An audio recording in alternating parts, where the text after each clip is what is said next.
Serial killers don't just commit crimes. They create fear, manipulate their victims, and leave behind mysteries that lasts generations. Today, we'll explore the terrifying tactics and methods of history's most infamous killers, how they choose their victims, how they carried out their plans, and ultimately, how justice caught up with them, or in some cases didn't. These stories are chilling, shocking, and utterly unforgettable. Jack the Ripper, the original Boogeyman. Let's start in Victorian London, 1888, with one of the most infamous serial killers of all time, Jack the Ripper. Operating in the poverty-stricken area of Whitechapel, Jack's victims were typically sex workers. He would approach them late at night, offering to pay for their services. Once they were alone in dark, isolated alleys, he struck with unimaginable brutality. His victims were found with their throats slashed, and in some cases their organs removed with surgical precision, leading investigators to believe he had medical training. What made Jack the Ripper so terrifying was not just the crimes, but the taunting letters he sent to the police, some signed as "From Hell." Despite countless suspects over the years, his true identity remains a mystery. Jack the Ripper was never caught, leaving a legacy as one of history's most infamous unsolved cases. Ted Bundy, the master manipulator. Ted Bundy terrorized the United States in the 1970s, leaving a trail of victims across multiple states. His tactics were disturbingly cunning. Bundy would fake injuries, wearing a cast or pretending to be on crutches, and ask women for help carrying items to his car. Once they let their guard down, he attacked, often using blunt objects to incapacitate them before abducting them. Bundy was terrifying because he seemed so normal. With his charming personality, good looks, and education, he defied the stereotype of a killer. He even worked at a suicide hotline, showing his ability to fake empathy. Bundy confessed to killing over 30 women, but experts believe the number could be much higher. Bundy was caught after a routine traffic stop revealed suspicious items in his car, like handcuffs and a ski mask. However, he escaped custody twice, once jumping from a courthouse window and another time by digging out of his jail cell. His final capture came after he committed more murders in Florida. In 1989, Ted Bundy was executed in the electric chair, ending the reign of one of history's most manipulative killers.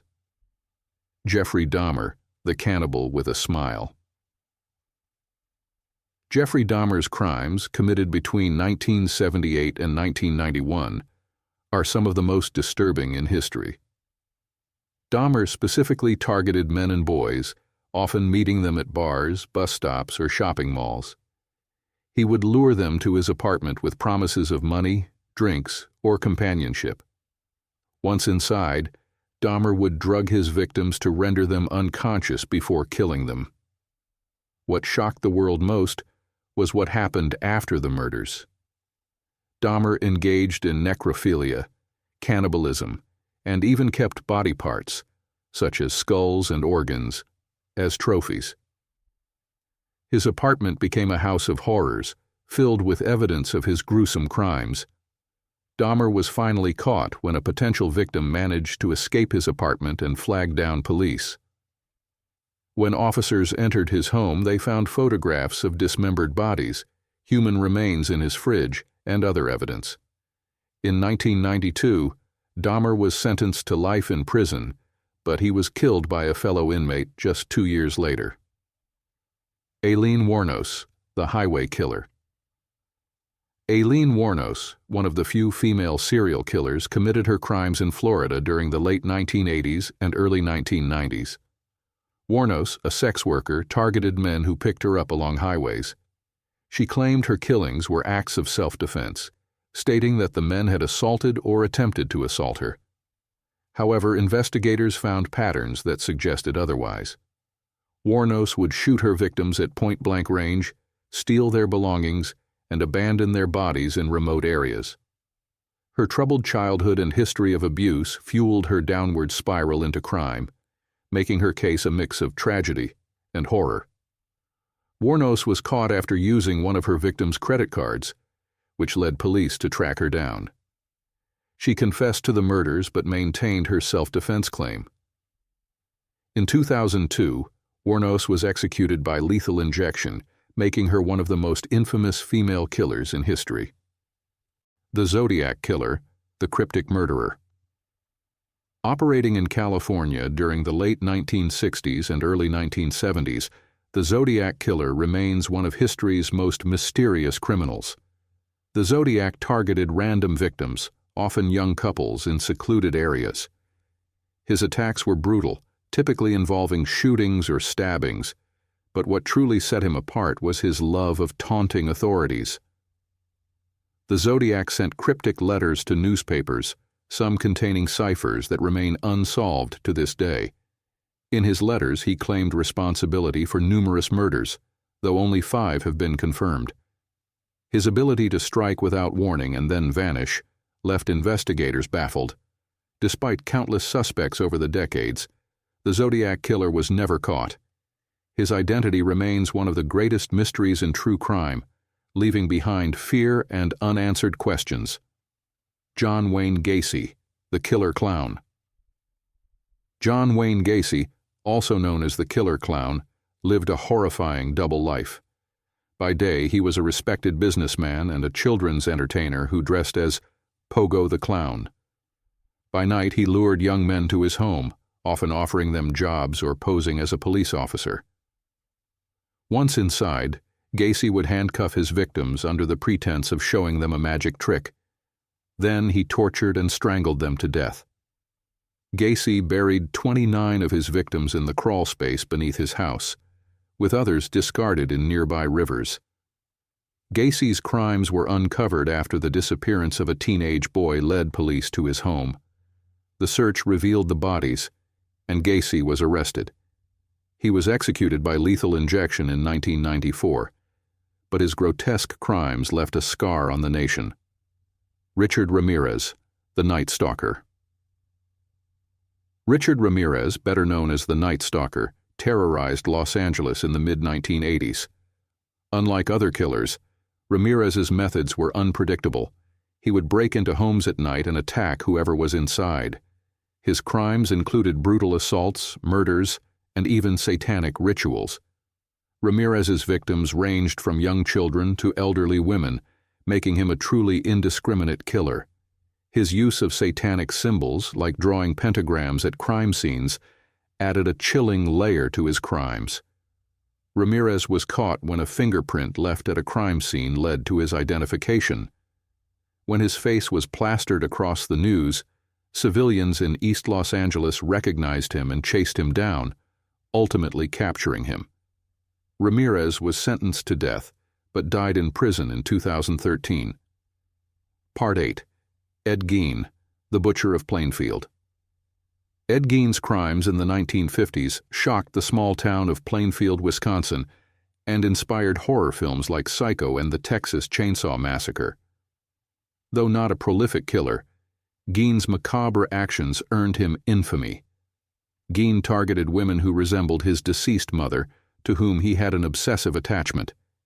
He would visit local cemeteries at night to exhume recently buried bodies, using the skin and bones to craft grotesque household items, including lampshades and clothing. Gein's home was a museum of horrors, filled with body parts he had preserved. His killing spree came to an end when a hardware store owner, Bernice Warden, went missing. Police traced her disappearance to Gein, and a search of his farmhouse revealed her decapitated body, along with evidence of his other atrocities. Gein was declared mentally unfit for trial and spent the rest of his life in a mental institution. His chilling crimes continue to fascinate and horrify. H. Holmes, the Architect of Death. H. Holmes, often called America's first serial killer, operated in Chicago during the late 19th century. Holmes was a master manipulator and con artist, using his charm to lure victims into his murder castle, a specially constructed building filled with hidden rooms, secret passageways, and soundproof chambers. Holmes targeted visitors to the 1893 World's Fair, as well as women he hired to work in his hotel. Many of his victims were young women looking for work or housing.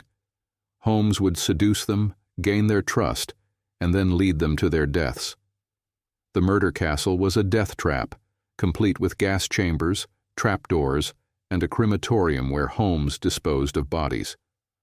Holmes's crimes were uncovered when one of his business partners went missing. An investigation revealed a trail of fraud, deceit, and murder. Holmes confessed to 27 murders, though the actual number is believed to be much higher. He was executed by hanging in 1896, leaving behind a legacy of fear and intrigue. Gary Ridgway, the Green River Killer.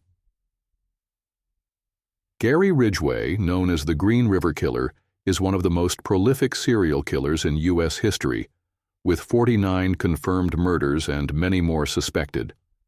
Ridgway operated in the 1980s and 1990s in Washington state, targeting vulnerable women, often sex workers or runaways. Ridgway used his seemingly ordinary appearance to gain his victims' trust. He would offer them rides in his truck and, once isolated, strangle them with his bare hands or a ligature. Ridgway dumped many of his victims' bodies near the Green River, earning him his infamous nickname. For decades, Ridgway evaded capture, despite a massive police investigation. It wasn't until 2001, when advances in DNA technology linked him to several murders, that he was arrested.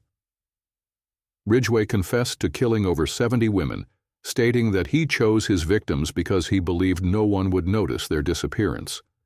In 2003, he was sentenced to life in prison without parole, finally ending his decades-long reign of terror. Albert Fish, the Gray Man. Albert Fish, also known as the Gray Man, the Boogeyman, or the Brooklyn Vampire, was one of the most disturbing criminals in early 20th century America.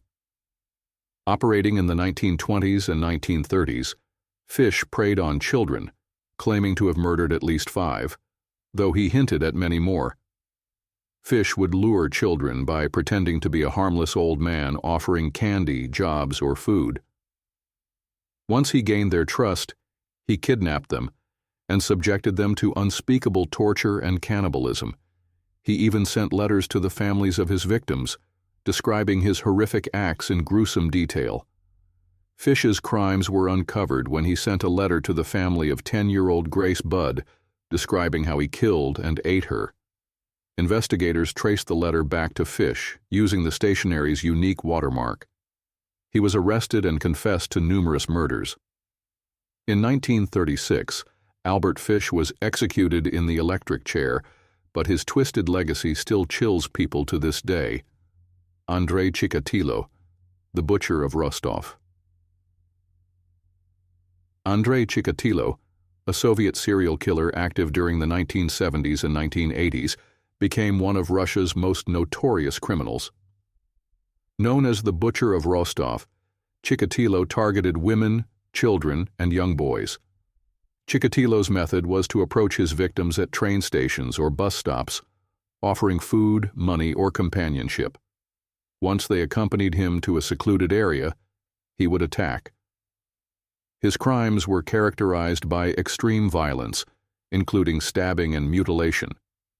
Chikatilo later admitted that the act of killing brought him sexual gratification, making his motives even more grotesque. The investigation to catch Chikatilo was plagued by errors and delays, as Soviet authorities were reluctant to admit a serial killer was operating in their country. Eventually, advances in forensic technology and careful surveillance led to his arrest. He confessed to 56 murders and was executed by a single gunshot in 1994, bringing an end to his reign of terror. Richard Kuklinski, the Iceman. Richard Kuklinski, known as the Iceman, was a contract killer who worked for various criminal organizations. Active during the 1970s and 1980s, Kuklinski was unlike many other serial killers because he killed for money rather than personal gratification. However, his methods were no less horrifying. Kuklinski earned his nickname because he often froze his victims' bodies to confuse the time of death. He used a variety of methods to kill, including guns, knives, poison, and even cyanide sprayed into victims' faces. His ability to remain calm and calculated made him a highly sought-after hitman in the criminal underworld. Kuklinski was eventually caught after an undercover agent posing as a mob associate gained his trust and recorded their conversations. He confessed to over 100 murders, though the true number remains uncertain. In 1988, he was sentenced to life in prison, where he later died of natural causes. Belle Gunness, the Black Widow of Porte. Belle Gunness, one of history's most infamous female serial killers, operated in Indiana in the early 1900s. Gunness lured her victims, usually wealthy men, by placing personal ads in newspapers, claiming she was seeking a husband. Once her suitors arrived at her farm, Gunness would kill them, often by poisoning or blunt force trauma. She would then bury their bodies on her property and collect their money or insurance payouts. Gunness also killed her own children and stepchildren for insurance money, adding to her chilling crimes. Gunness's murderous spree came to light when her farmhouse burned down in 1908. Investigators uncovered multiple bodies buried on her property. However, Gunness herself disappeared, and her fate remains a mystery. Some believe she faked her own death and escaped, while others think she was killed in the fire. To this day, the true number of her victims remains unknown. Dennis Rader, the BTK Killer. Dennis Rader, known as the BTK Killer, an acronym for Bind, Torture, Kill, terrorized Wichita, Kansas from the 1970s to the early 1990s. Rader targeted families, often stalking them for weeks or months to learn their routines. He would break into their homes, subdue his victims, and then carry out his chilling method of binding, torturing, and killing them. What made Rader particularly terrifying was his ability to blend into society. He was a church leader, a Boy Scout volunteer, and a family man, all while committing heinous crimes. Rader also sent taunting letters to the media and police, detailing his crimes and demanding recognition. After years of silence, Rader resurfaced in the early 2000s by sending a series of letters to the press. However, his downfall came when he sent a floppy disk to the police, which was traced back to him through metadata. In 2005, Dennis Rader was arrested and confessed to 10 murders. He is currently serving 10 consecutive life sentences in prison. David Berkowitz, the son of Sam. David Berkowitz, also known as the son of Sam, terrorized New York City in the late 1970s, leaving a trail of fear and confusion. Berkowitz's modus operandi involved shooting young couples in parked cars, often at night, in what seemed like random attacks. His first murder spree began in 1976, and the killings continued for over a year, leaving the city in a state of panic. Berkowitz's ability to evade capture for so long, combined with the random nature of his crimes, made him even more terrifying. The case took an eerie turn when Berkowitz sent a series of cryptic letters to the police and the press, taunting them with details about the murders. In these letters, he referred to himself as Son of Sam, claiming that he was ordered to kill by a demon who spoke to him through his neighbor's dog. Berkowitz's reign of terror ended in 1977, when he was finally caught after a witness recognized his car. He later confessed to 6 murders and was sentenced to 25 years to life in prison. Berkowitz's case remains a chilling reminder of the mind of a killer who seemed to act out of a combination of delusions and cold calculation. Today, he continues to serve his sentence, and his crimes remain a fascinating yet horrifying chapter in New York City's criminal history. Each of these serial killers left a trail of devastation, using manipulation, cunning, and brutality to carry out their crimes. Some were caught through luck, others through relentless police work. and some remain mysteries to this day. These stories remind us of the darkness that can lurk in plain sight, but they also show the importance of vigilance and the pursuit of justice. If you found this exploration of infamous serial killers gripping, don't forget to like, subscribe, and share for more deep dives into true crime.